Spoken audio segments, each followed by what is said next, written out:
বন্ধুরা, তোমরা তো বইখাতা দেখে নিশ্চয়ই ভাবছো যে আমি এত বইখাতা কী করছি, কী করবো, বা এত বইখাতা কে পড়াশোনা করে। তো এইগুলো কী বলতো, এগুলো হচ্ছে সব তোমাদের দাদা ভাইয়ের বই খাতা।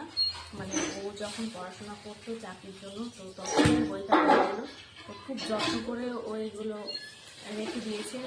এখন তো পড়াশোনা করে না, তাও মানে কী বলতো, আজকে এর জন্যই তো আজকে এই জায়গাটা এসে দাঁড়িয়েছে।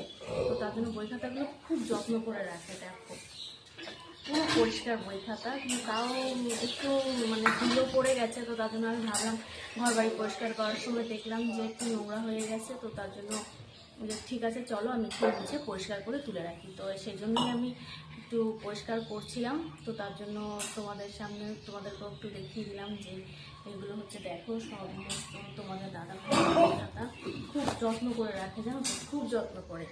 তোমরা হয়তো দেখেই বুঝতে পারছো যে খুব যত্ন করে। এগুলো সব হচ্ছে খাতা। আর এখানে রয়েছে, এখানে দেখো, এখানে রয়েছে প্রচুর বই, এখনো গোছানো হয়নি, সব এক এক করে মুছে রাখছি। তো দেখো, এখানে প্রচুর বই খাতা রয়েছে। এখানে সব চাকরির বই খাতা। আমারও আছে, আমারও কিছু কিছু আছে, আমার খুব একটা নেই, আমি তো আর চাকরির জন্য পড়াশোনা করি না। তো সবই তোমাদের দাদা ভাইয়ের। তো আসলে